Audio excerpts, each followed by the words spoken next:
All right. Jon, how would you characterize the round today? It was good. Played really good 14 holes. And then I think there was a bit of a slump on 7 through 10 that I was able to manage really well. You know, the up and down for bogey on 8, the up and down for par 9, and the up and down for par 10 were key. You know, 3 in a row to limit the mistakes or the damage. And from then on, I played amazing golf. Well, the chip in at 1 kind of got you going, right? Of course, yeah. I think it's easy to just think on the chip in, but I think the long putt on 2 helped as well, right? I mean, you get a chip in, you know, it's a bonus, obviously. And then on 2, I leave myself not in the easiest spot, right? I have a long putt downhill with good 10 to 12 feet of break, and I almost make it perfect pace, right? So when I start with that, with a good chip in and knowing that I have the pace of the greens, it kind of gives me a little bit of a bonus feel. And again, it was a great round, except a couple of errors, but you know that's why we practice short game. How do you feel about your overall position here as far as trying to make up the difference?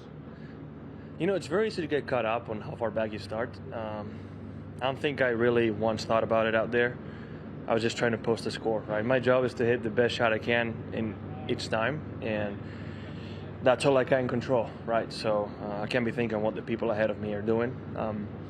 And I think that applies to tomorrow as well. You know, maybe on the weekend you think about who's leading and who's not, but try to think about it as a regular event and not, you know, how much distance I got to make up. Obviously, 72 holes, it's a lot of holes, and 4 shots is not that much.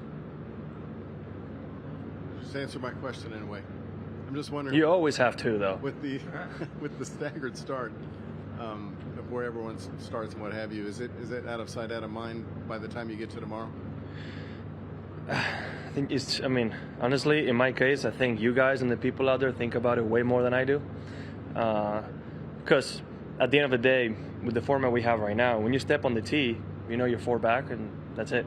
Right? If you start early on, you know you're 10 back, and you still got to post a good score. I think it's maybe on the mind of who's leading, where if they were to shoot 64, they're definitely going to have an advantage. But in our case, and on this golf course, I know that I need to play really 4 solid rounds of golf to have a chance. And so far, I've done a good job.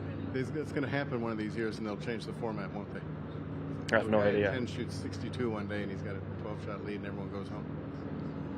Listen, you still have to finish it. That's the thing, right? It might happen someday, it might not. This is not the easiest golf course to shoot 62. I don't know if I've ever seen a 62 here myself. I think lowest I've seen might be a 64. And they don't come very often. I know DJ did it last year to get a massive lead going into the final round. And I play really good golf out there. I mean, mistakes are very penalizing out here. So to be fair, if somebody goes out there and shoots 62, 61, they surely deserve the lead. Do you want to hear about the 61 year later another time? All good? Yeah, thank you.